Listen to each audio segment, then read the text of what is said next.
Ladies and gentlemen, we want to now start our session. In a few minutes, we will begin the session of International Association of Parliamentarians for Peace. Allow me to make a few announcements to facilitate the good give and take among the sisters and the participants of this webinar. We will have the presenter who will give the main speech, and then we'll have the panelists make a presentation shortly and ask a question to the presenter. But before that, we are going to make a short welcoming ceremony. My name is Paten Zinsu. I'm UPF Africa Vice President and IAPP Africa Regional Coordinator. I'm pleased and honored to be the moderator of this session.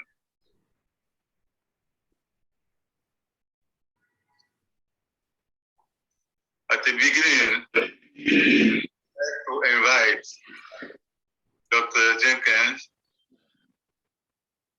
who is the president of International Universal Peace Federation. Thank you. Thank you, Dr. Patern, and thank you to all of our distinguished panelists and participants. We are very grateful. National Association of Parliamentarians for Peace. I'm Dr. Michael Jenkins. I'm president of UPF. We welcome you.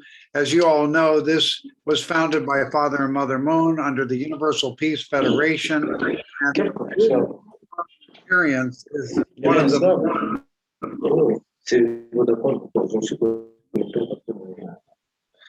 movement of parliamentarians is one of the important aspects of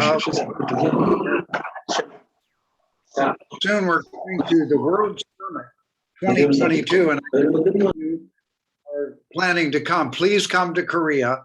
We're getting the waivers, and February 4th or 5th, we're securing the waivers so you don't have to go through quarantine, but many of you here are signed up, and we need you because the Honorable Dan Burton, the international co-chair of the IAPP, International Association of Parliamentarians for Peace, is going to welcome you there. He's going to have 2 sessions for parliamentarians. Right now, there's over 7,000 parliamentarians worldwide in every continent and over 150 countries that are part of IAPP. And we built an informal network of communication. We want to bring all the parliaments together. Our voice is the voice of the people from our nations. We do have the ability to bring peace, and we're focusing on North and South Korea. I want to thank Dr. Patern Zinsu and Dr. Kadima and all of the team, Kathy, and also everyone who's helped to organize this great movement, and all of our speakers from the Assembly. And welcome at this time the Honorable Dan Burton, Congressman for 30 years over foreign affairs of every continent, and he's now our global co-chair. Welcome, Congressman Burton.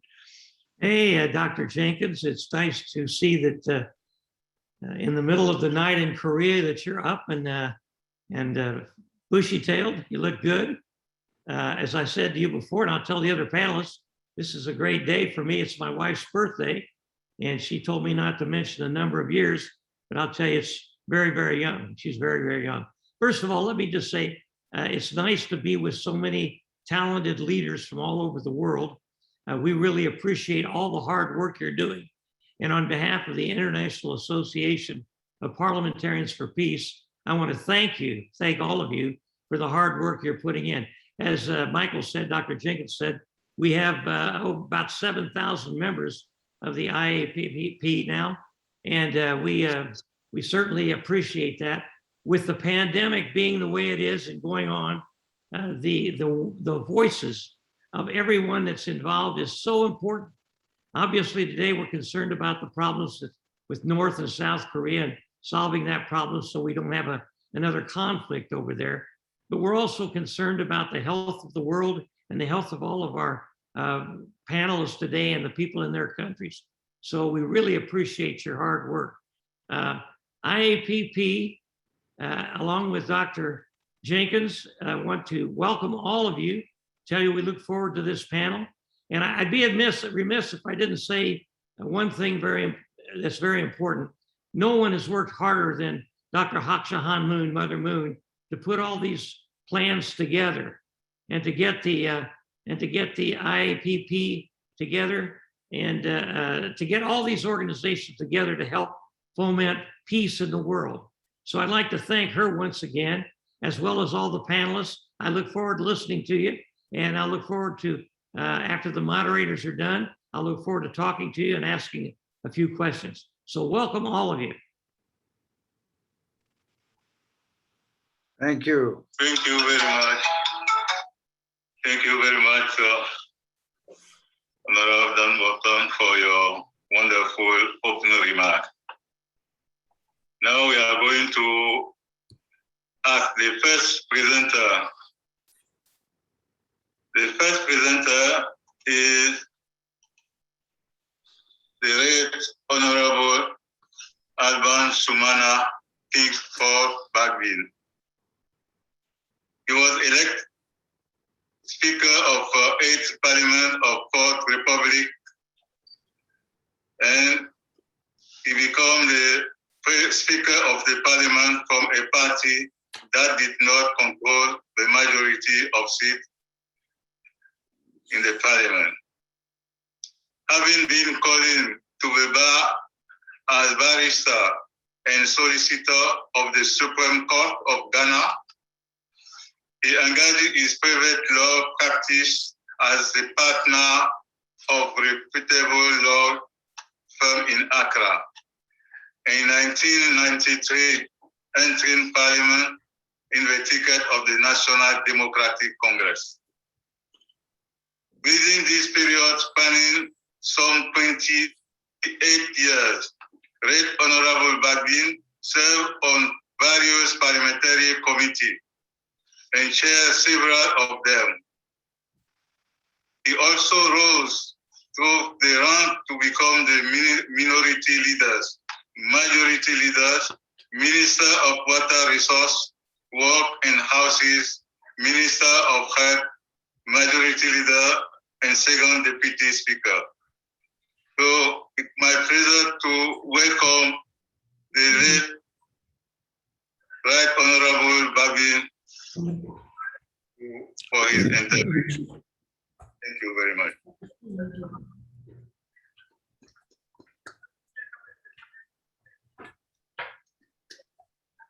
Let me thank Dr. Zinsu, my Vice President, since I'm from the African region, and I express my gratitude to all the other participants. I want to go straight to the topic. I must say I feel honored by the opportunity offered me by all of you to share my thoughts and perspectives on an important matter confronting the world. Efforts towards peaceful reunification of the Korean Peninsula, and particularly zoned on today's theme, which is with courage and vision, building new bridges and opportunities for the Korean Peninsula. My presentation will give a word on the introduction and just a sentence on setting the problem which has brought us all here. I will say a few things about the efforts that have been made and then give my new thoughts on a new peace regime that we have the opportunity to take off and then conclude with a few words. Let me say that since the end of the Korean War in 1953, few serious efforts have been made to achieve a comprehensive peace on the Korean Peninsula. It is clear that today, what is needed is a kind of peace regime for the Korean Peninsula, a regime that draws on the setbacks of the past and focuses on an incremental roadmap towards a comprehensive peace on the peninsula. We all know the problem, but I just want to give that in a sentence.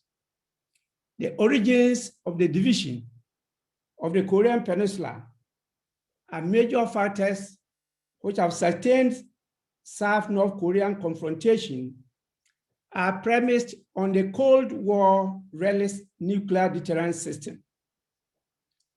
Obviously, given their catastrophic destructive power, the existence and use of nuclear weapons have found validity primarily in the concept of deterrence. Far from its basic aim of war prevention, however, nuclear deterrence has involved in theory and practice many risks of war fighting.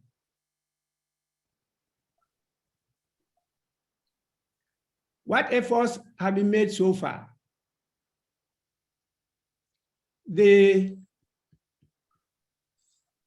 resolution of the issues in the Korean Peninsula seems to be taking forever.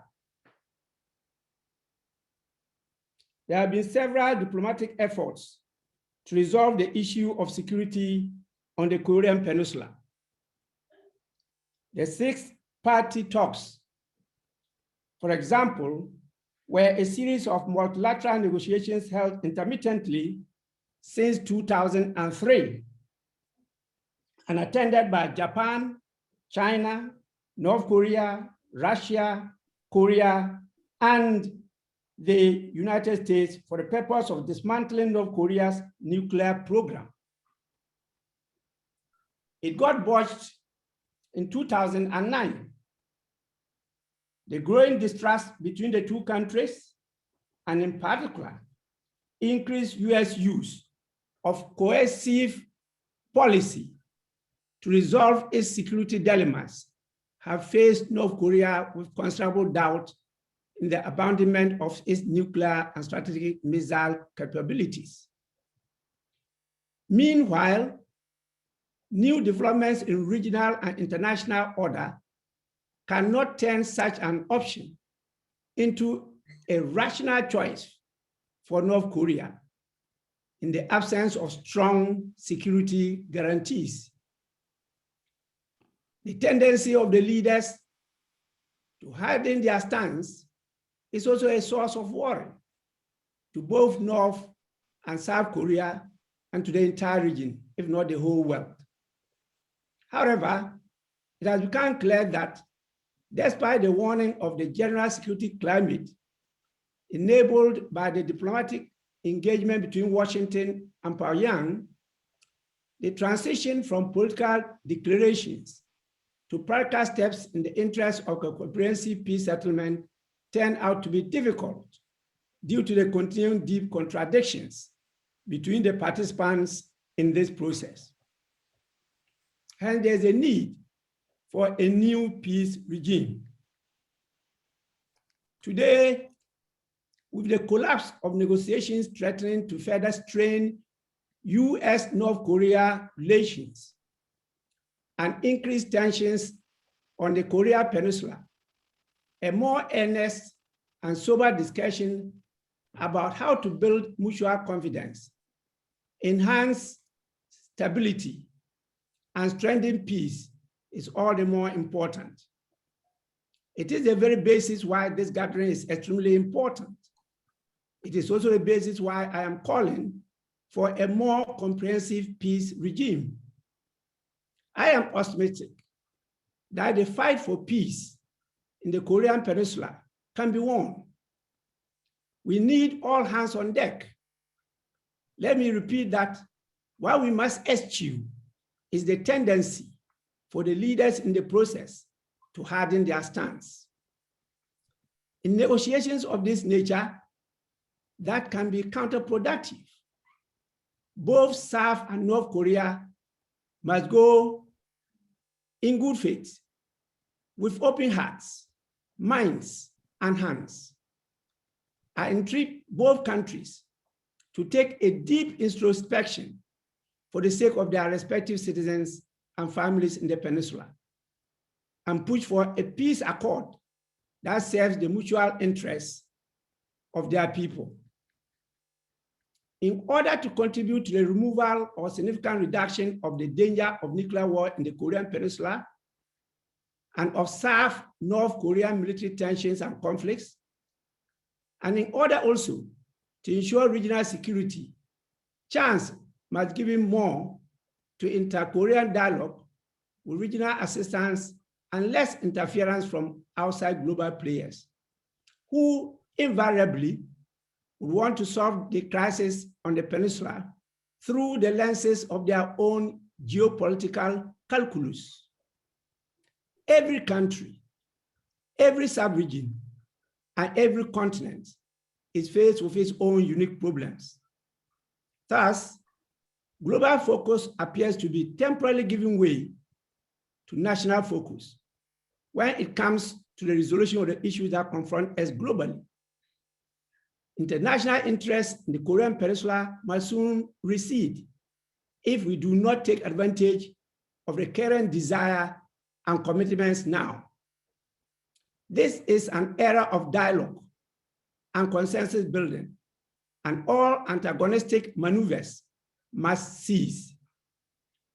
This is why I commend President Moon Jae-in of South Korea when shortly after taking office in July 2017, he demonstrated a strong will not to surrender the future of Korea to outside forces, saying that, I quote, "My country must sit in the driving seat and lead Korea Peninsula-related issues based on cooperation with our neighbors," unquote. This is indeed positive.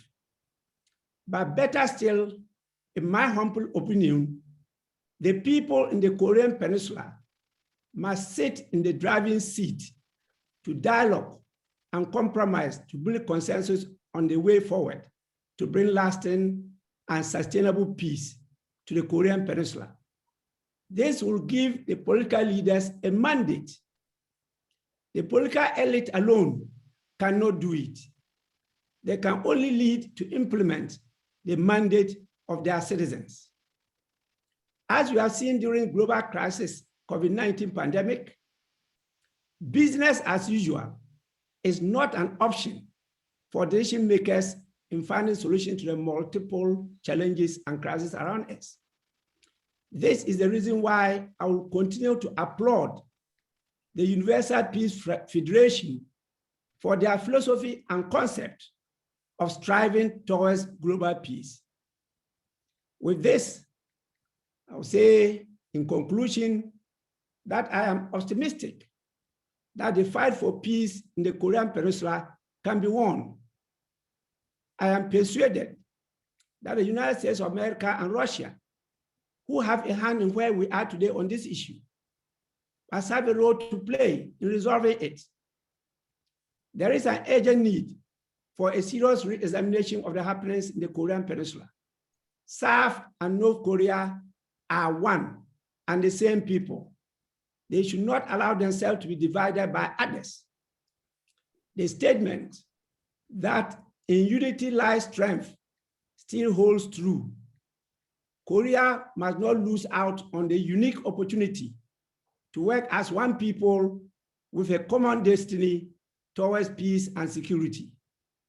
A policy of innovation and inclusiveness is a commendable step forward to lasting peace.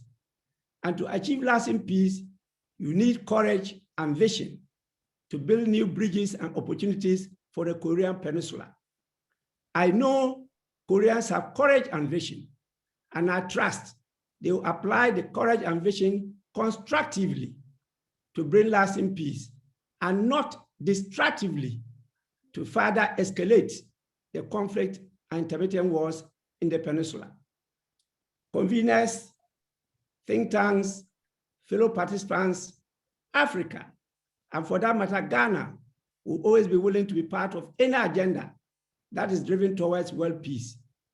The MPs of a newly constituted branch of the International Association of Parliamentarians for Peace in Ghana, I'm reliably informed, are part of the audience of this discussion.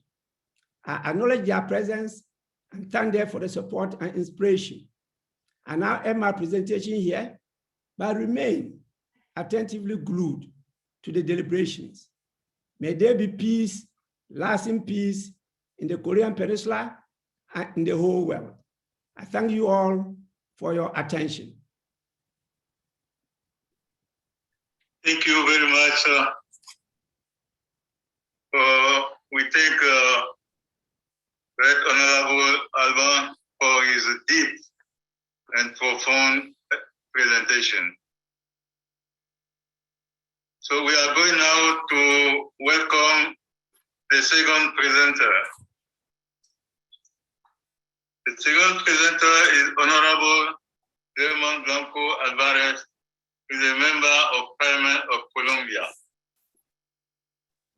Please let us welcome the Honorable Blanco for his presentation.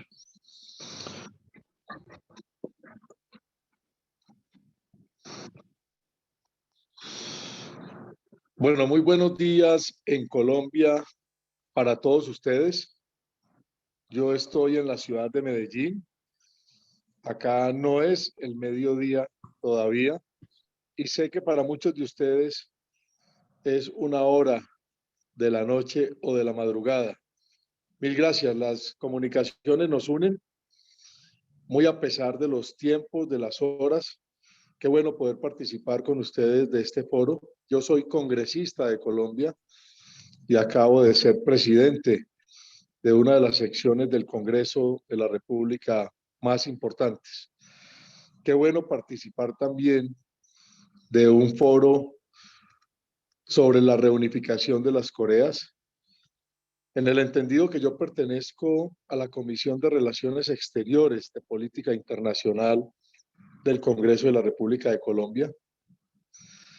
Obviamente hay que reconocer entonces que esto tiene unos antecedentes históricos. Hablar de Corea del Sur y de Corea del Norte data para nosotros de 1950, un conflicto que concluye 3 años después, pero que no concluye con un tratado de paz, como normalmente pudieran concluir los conflictos, sino con un armisticio que ha mantenido a las dos Coreas técnicamente en guerra desde entonces. Obviamente han sucedido en los años muchas reuniones, muchos intentos. Los distintos líderes han buscado unificar a través de la paz, muchos de ellos, pero lamentablemente otros se han resistido a través de la fuerza y de las ideologías dominantes, tal vez prevaleciendo o articulando intereses de grandes potencias. Es innegable. Por allá en el año 1991 se vuelve a considerar la idea de esa reunificación. Se firman acuerdos básicos, los estados expresan periodos particulares para culminar con la reunificación. En el 92 se firman declaraciones conjuntas para que se desnuclearice la península coreana, que todos sabemos que tiene armas de tipo nuclear, fundamentalmente en lo que corresponde a Corea del Norte. Pero obviamente hay negativas, casi siempre de Corea del Norte, de someterse a inspecciones de la comunidad internacional, dejando procesos y negociaciones fracasadas. Ya en el año 2000, cuando inicia este nuevo siglo, se dan las primeras cumbres, una cumbre intercoreana, un encuentro de líderes, mejorando posiblemente las relaciones, y esa era más o menos la intención, estrechar los lazos, cooperar y buscar que lo social, lo cultural, lo deportivo, lo humano prevalezca, y sobre todo la coexistencia pacífica. Y esos son los primeros proyectos que conoce el mundo, cuando nos muestran que hay cooperación turística, que se establecen parques industriales con capital surcoreano y mano de obra norcoreana. Esta es un primer acercamiento que uno observa desde otras latitudes del mundo, con un interés muy grande de que más temprano que tarde se produzca la anhelada paz. En el 2007 también todos conocen, se da un segundo encuentro entre los líderes y hace una declaración conjunta. Se pretende resolver la cuestión nuclear, pero suceden hechos terroristas, el asesinato de turistas en el sur, que generan complejidades y no permiten el avance de las negociaciones ni de la cooperación. Nosotros desde el occidente, en el mundo occidental, los observamos y buscamos ansiosamente que se dé la resolución del conflicto. Ya en el 2017, o sea, hace muy poco, participan otros actores del ámbito internacional, o sea, los intereses geopolíticos de Estados Unidos, de China, de Rusia, empiezan a explicar el conflicto desde su óptica, cambian los gobiernos, cambia el gobierno de Corea del Sur, se reemplaza a un conservador por un progresista, son figuras presidenciales que implementan políticas diferentes en diferentes décadas.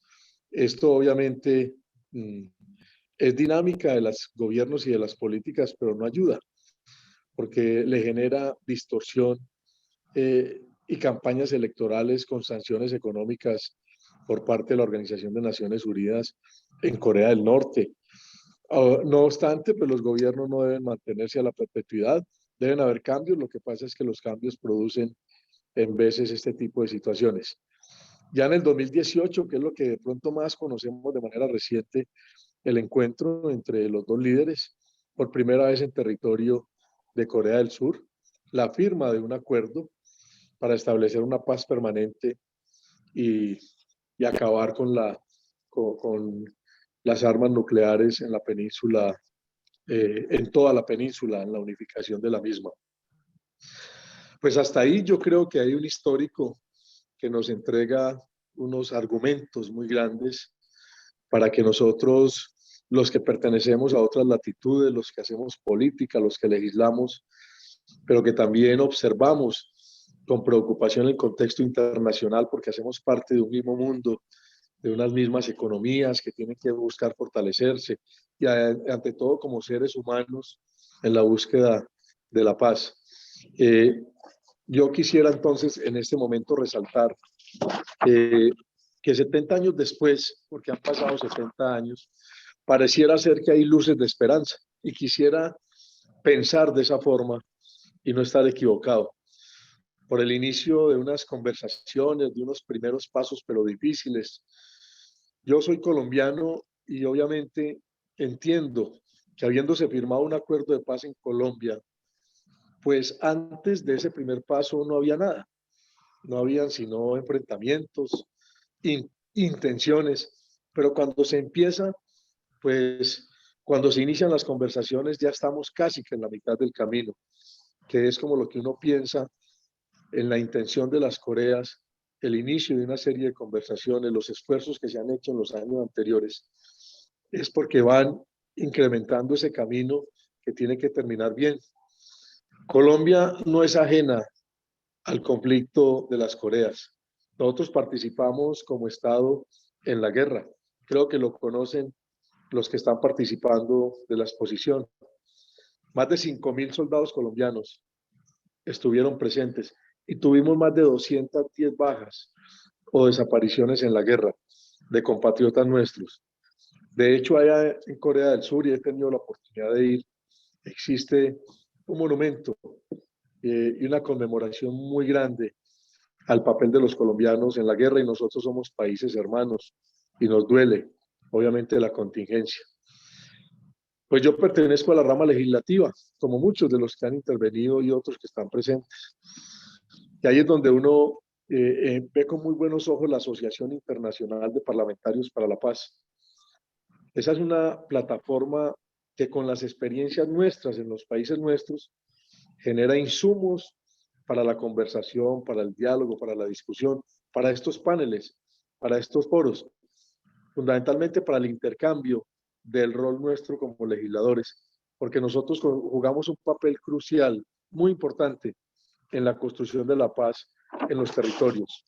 Nunca dejaré de resaltar el trabajo de la Federación para la Paz Universal, y su fundadora, la doctora Mon, la Madre de la Paz, los esfuerzos que hace permanentemente para la construcción y el logro de la paz en el mundo. Qué bueno también que no dejemos de resaltar nunca la importancia de la familia como núcleo de la paz mundial. Esas familias en el norte, esas familias en el sur, esas familias de seres humanos que también tienen expectativas de que se normalice y se regularice su vida y se logra a través de la paz que se logra también a través de los dirigentes, de las distintas funciones del Estado.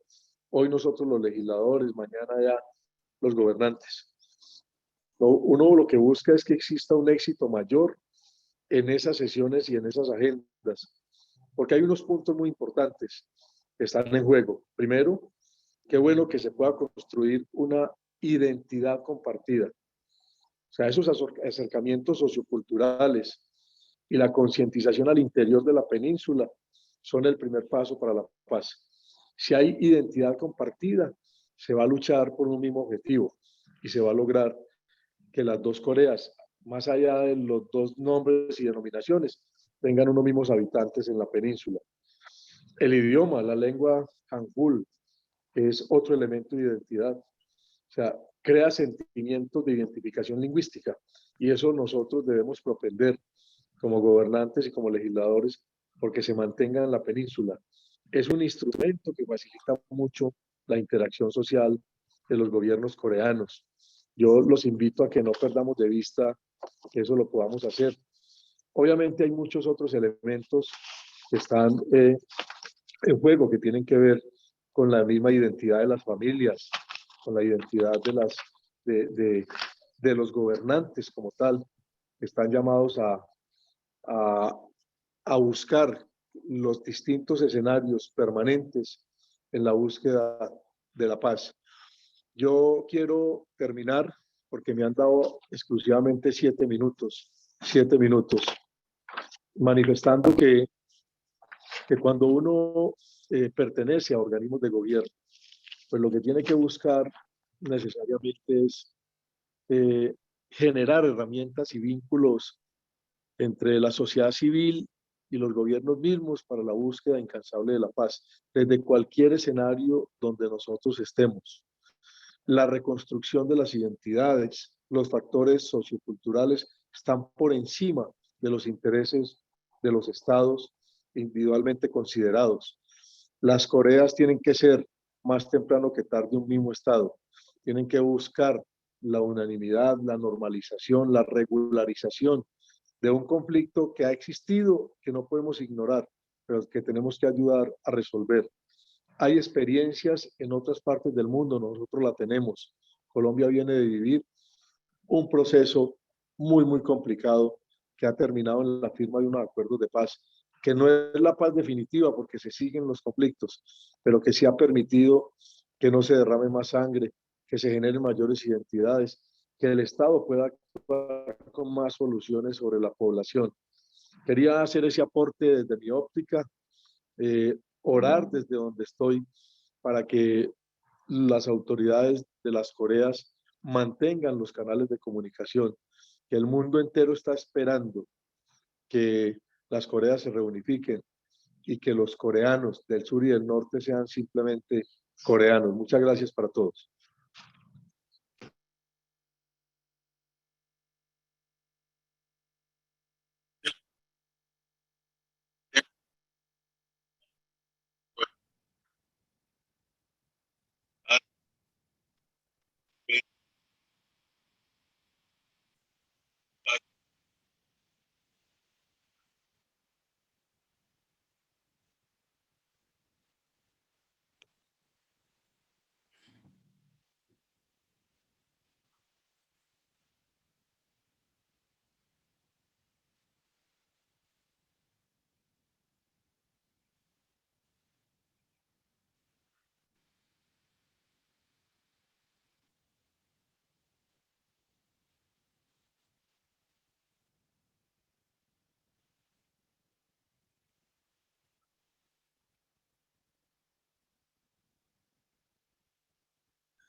Je voudrais saluer ici tous les panélistes. Je suis l'honorable Bagnès Vital, deuxième vice-président. Je vais livrer la communication, le message de l'honorable président de l'Assemblée nationale, Christophe Mbosso. Je vais vous lire intégralement son message par rapport à ce panel d'aujourd'hui. Honorable membres des parlements du monde, éminents panélistes, mesdames et messieurs, à vos titres et qualités, tout protocole observé.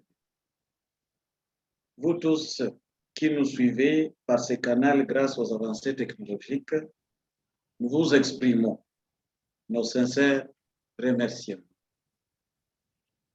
Je m'estime heureux d'avoir été sélectionné pour m'exprimer devant vous à ce subtil cadre virtuel afin d'échanger autour de la paix.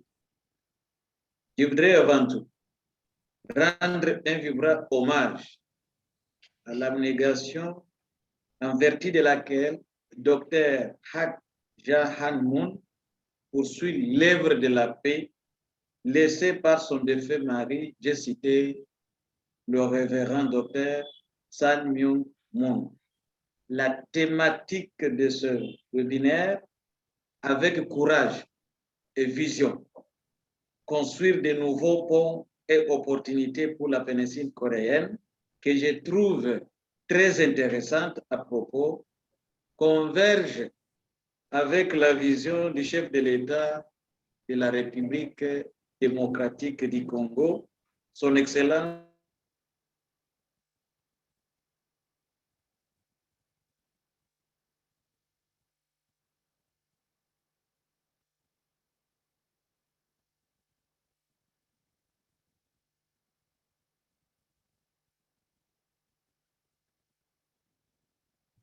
Please unmute yourself.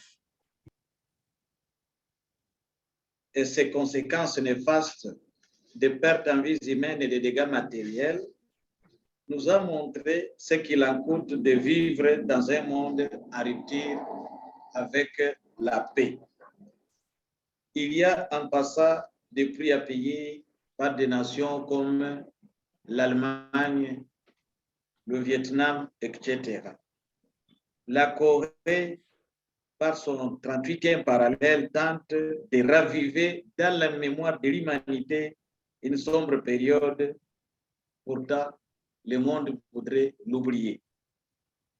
Même toute l'humanité, par ailleurs, doit inlassablement travailler pour éviter les guerres. C'est le cas de la Russie, de l'Ukraine, qui doivent nécessairement négocier la paix et éviter l'histoire d'une guerre mondiale, dont les conséquences sont encore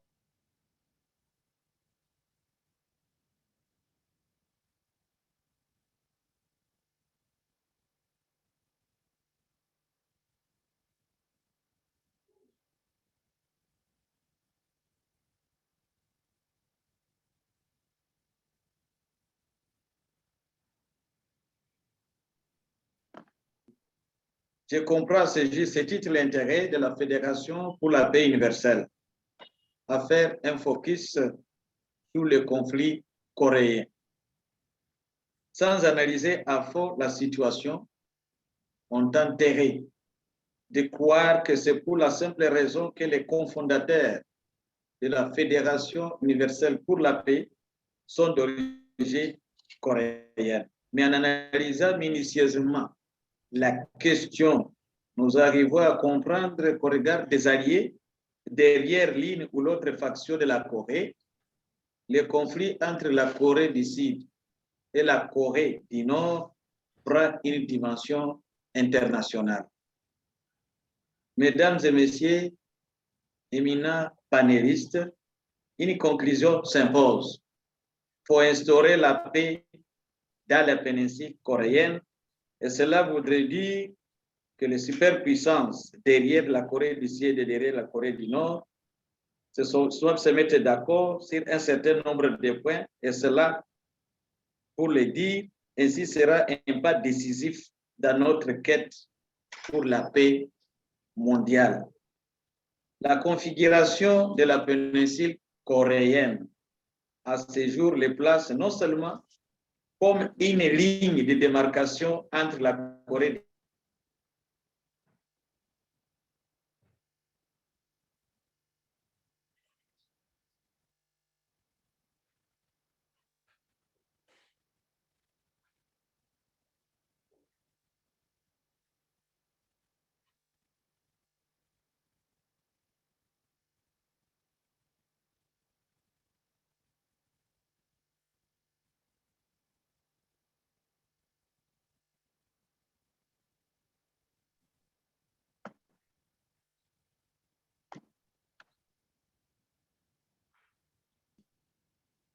Le pape Benoît XVI a clairement affirmé que dans le siècle présent, nous croyons plus au pont qu'au mur. C'est dans cette perspective que nous invitons les autorités des deux Corées à briser la barrière morale, les barrières spirituelles, physiques et militaires au 38e parallèle en créant un corridor d'entente entre ces deux nations pour poser une base à la paix mondiale. L'amitié qui lie mon pays, la République démocratique du Congo, Zaïre à l'époque et la Corée, est de longue date. Dans l'optique de cette relation, mon pays, la RDC, avait disposé à l'époque des contributions pas des moindres à l'endroit de la Corée en difficulté. À l'époque, et de ces efforts sont clairement immortalisés dans les musées encore. Aujourd'hui encore, la deuxième institution de mon pays, à savoir l'Assemblée nationale, apporte son soutien à la Corée, à la différence que cette fois-ci, il ne s'agit pas d'efforts en aide pour une Corée en détresse, mais plutôt un soutien moral pour la paix dans un pays qui, du reste, nous inspire à travers des efforts pour son émergence. Je ne vais conclure mon allocution de ce jour sans remercier du plus profond de mon cœur les organisateurs de ce forum consacré à la paix. Autant nous souhaitons la paix dans nos nations, autant nous devons souhaiter la paix dans d'autres coins du monde. Je vous remercie.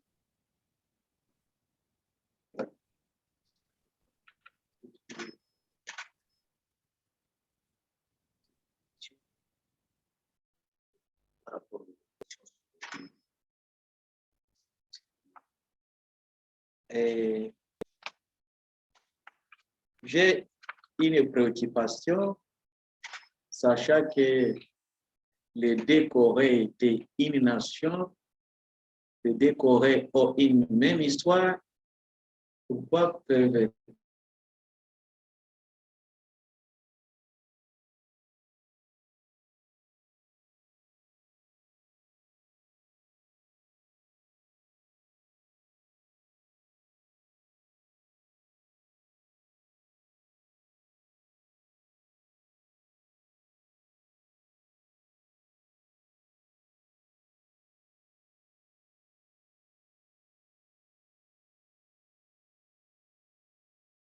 En fait, j'ai envie de savoir quels sont les efforts faits par la FPI pour que les deux Corées soient ensemble.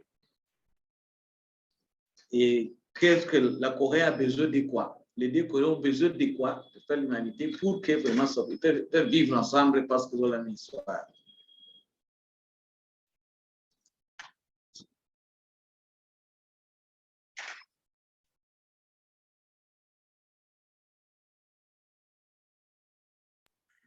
Dr. Patern,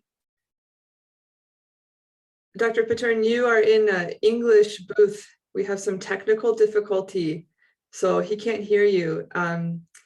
If you can answer my phone call, I can put you through the speaker so everybody can hear you, okay? So thank you, everybody, for your patience. Let me get Go him. ahead. Mark. I'm on the phone with him now.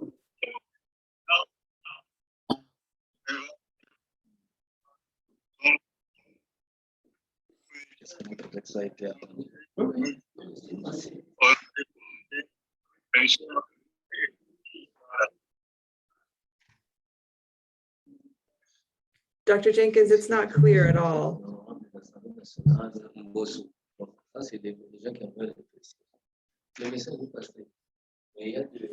Excuse me, everybody. I'm sorry for the technical difficulty. Dr. Jenkins? Yes, go ahead.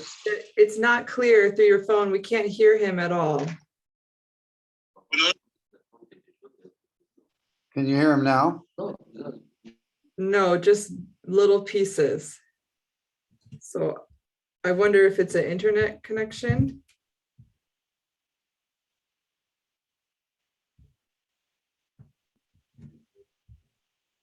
Thank you for your patience, everybody.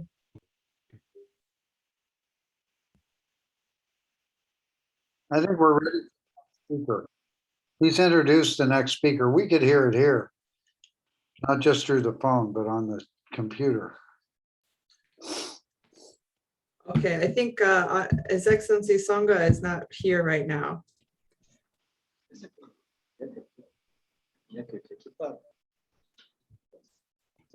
Honorable Songa is not here. Honorable Songa, are you here? So I think we can move on, Dr. Zinsu, to Congressman Burton.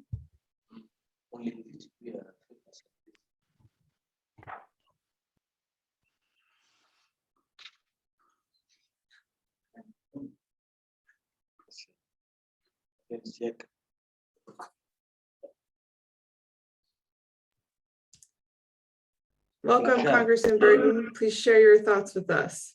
Well, thank you very much. I'm sorry, Kaylee, that we're having some trouble with the coverage with some of the members. Let me just say that I really appreciate the effort that's been put forth by all of the panelists today. This is an extremely important subject of reunification and the peaceful reunification of Korea. As I said before, IAPP is interested in solving the problems of conflicts anywhere in the world where they may occur. But right now, we're very, very concerned about the Korean Peninsula. And the reason for that is because if war were to break out there again, as it did in the 50s, it could spread exponentially all over that region and maybe even involve the whole world. We've got Korea there. We've got China there. We've got Russia to the north. We've got the possibility with a number of countries being involved in a conflict. So it's extremely important that IAPP and the 7,000 members we have all around the world work together, as we're doing right now, to get the message to the leaders in Korea to come up with a peaceful solution to the problem and a reunification, which is what everybody wants in a peaceful way. This is a very troubled time and a very troubled world we're in. We worry every day about a possible war breaking out with Russia and the Ukraine. We worry about the Korean Peninsula. We worry about a number of things. So I want to congratulate and thank every person involved with IAPP, all the panelists today, for the efforts they're putting forth to try to solve the problems that we face before we have a conflict. So God bless you all. I hope that Kaylee, we can get everybody else back on. But once again, thank you very much. Really appreciate it.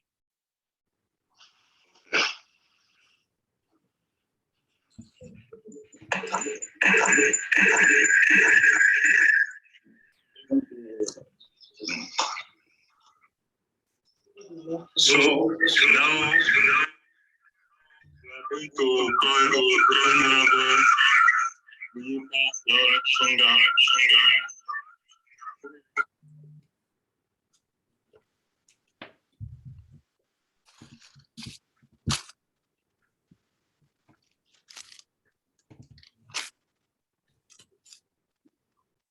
I think Honorable Songa, are you present?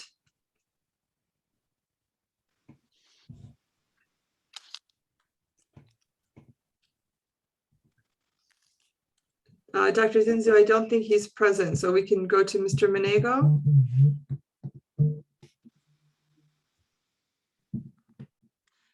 Yes, thank you, Kaylee. Let me begin my comments by saying first, thank you to Mother Moon, the UPF family, Dr. Michael Jenkins, Reverend Zachary Oliver, Mr. Tom McDivitt, for once again including me in these most worthwhile and timely discussions. I'd like to take a slight departure from my fellow panelists with my remarks. While I understand that a war and peace is at the front and center of our thoughts, primarily because of what's currently going on in Ukraine with Russia, but also the tensions that have been long going in the Korean Peninsula. But let me say that I agree with the honorable speaker, Bagman from Ghana, on 2 points. One, that this is an all hands on deck situation. And two, political options alone won't solve the issues of the Korean Peninsula. Coming off the heels of the devastating effects of the global pandemic, many governments and private sector companies are looking for innovative avenues to capture some or most of what was lost during 2000. And when I take a step back and really drink in the fullness of the topic of our discussion this afternoon, building new bridges and opportunities for the Korean Peninsula, I would like to submit to you that maybe I can interject the prospect of business and economics as a catalyst to a thriving Korean Peninsula and a way to stave off any kind of future or immediate hostilities. I'll give you a case in point.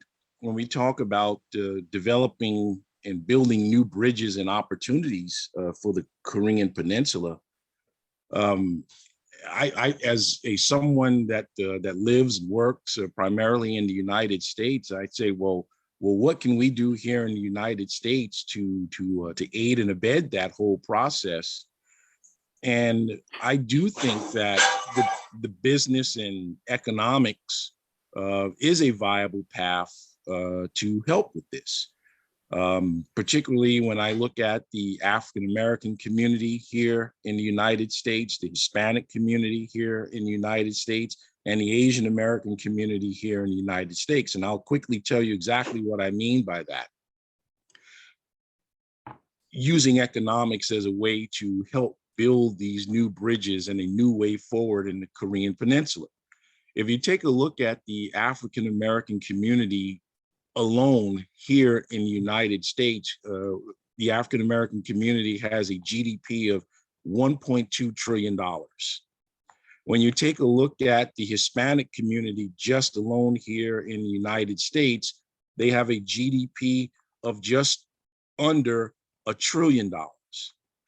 And when you take a look at the Asian American community here in the United States, they have a GDP of $880 billion. So when you take all three of these communities together or individually. You have the African American community would be one of the top 17 largest economies in the world. The Hispanic community would be in the top 20 economies of the world. The Asian American community would be one of the top 25, 30 economies of the world. Well, here's a very viable opportunity to be innovative and think outside of the box and introduce these communities into the Korean Peninsula as a way of doing business, creating economic ties, fostering stronger relationships. And as a result of that, when people are engaged in business and commerce, and it is fruitful and it is thriving, there's less attention and causality for war and violence. Now, I know there might be a sitting notion out there that sometimes you can't appease an aggressor nation with the prospect of economic gain, but I slightly differ with that. I think that you can build bridges and you can foster friendships and relationships and create a thriving environment when economics and business and jobs are at the forefront of those discussions. I'd like to go more into this, but I know our time is short. I'll stop my comments there. Certainly be willing to have further discussion on this notion, answer any questions about this, but I'd also be keen to hear what my fellow panelists have to say about, looking at this from not just a perspective of war and peace, but how do we use the other tools at our disposal to bring about a thriving, prosperous, stable, and sustainable a Korean Peninsula. Thank you again for allowing me to participate in today's session.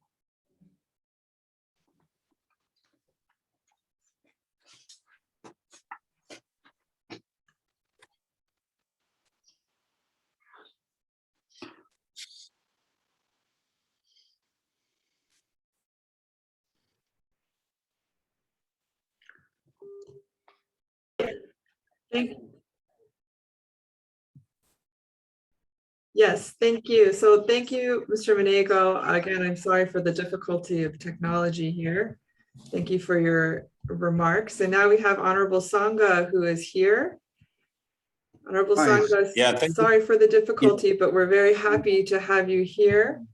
Honorable Sangha is the chairman of the West Nile Parliamentarian Caucus, and we welcome you. Thank you so much for being with us.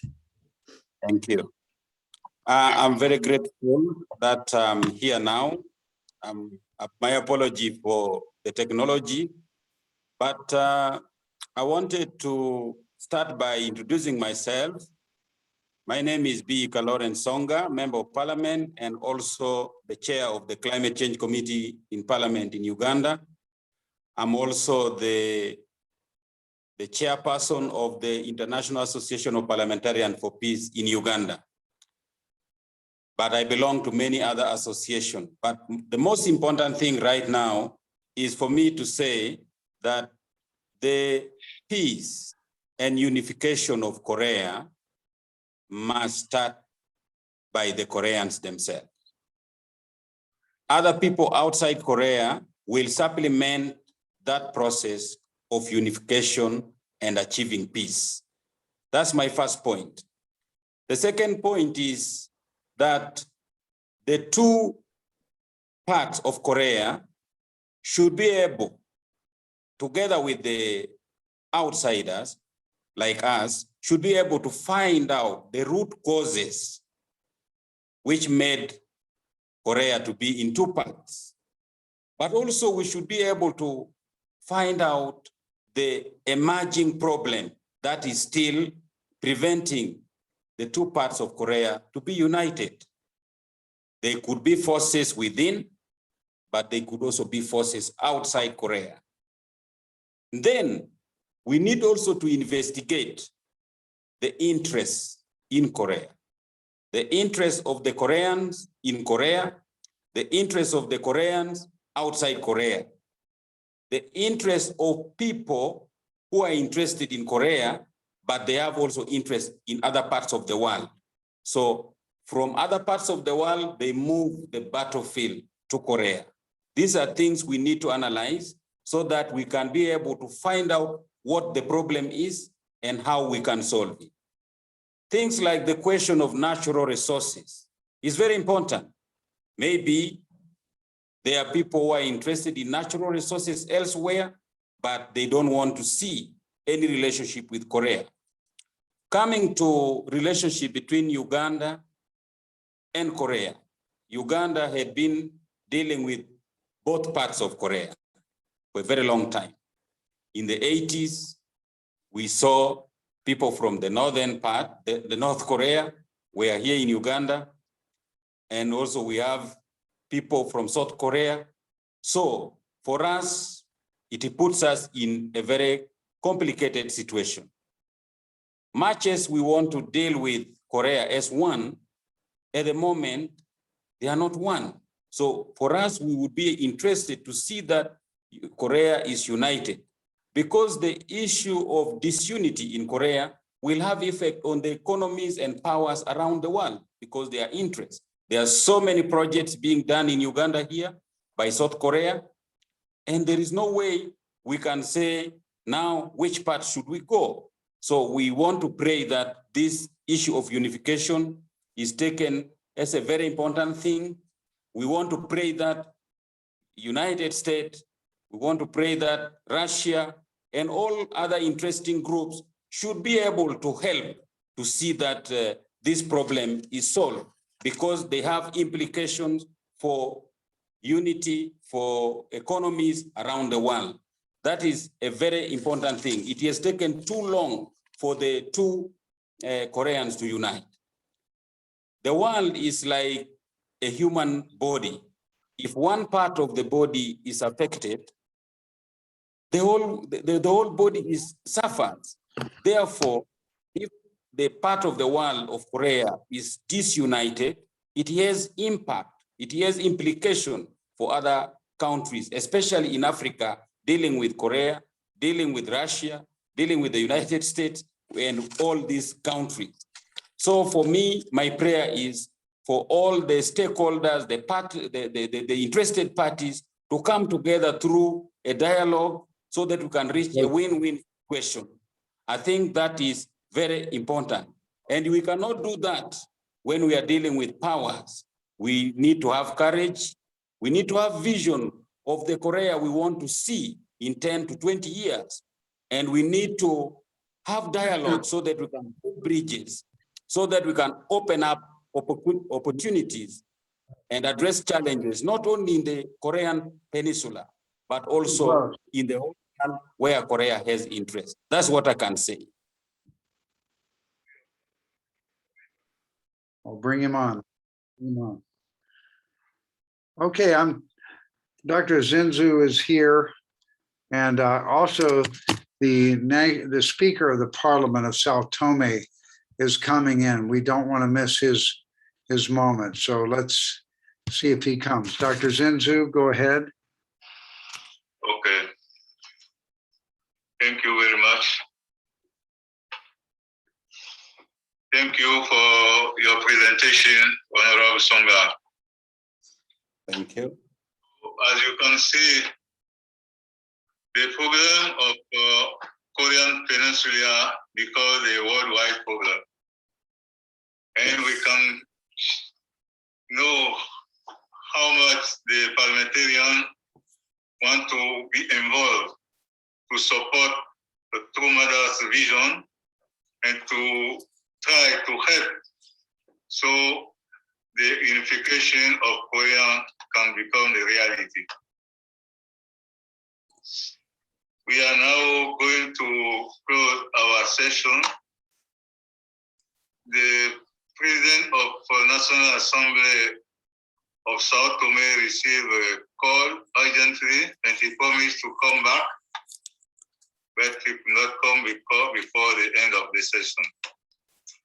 I would like to thank all of the presenters, all of the panelists who gave their time, their experiences to share the vision how we can make this North and South Korea become a permanent Korea. Thank you very much. We now want to leave. We have a next session in North America, where this is the last session for Africa. Tomorrow we are going to have a session, and we wish success and happy session for the American region. Thank you very much for all of you. Let us continue to work together as the International Association of Parliamentarians for Peace. Thank you very much. Thank you, Dr. Zinzu, and thank you to Dama Doumbia and all of the speakers of the parliaments, and to our global co-chairman, Congressman Dan Burton. Thank you all, Dr. Manego and all of our presenters. Thank you. Thank you to Africa. Thank you to South America, Central America, and North America. Thank you.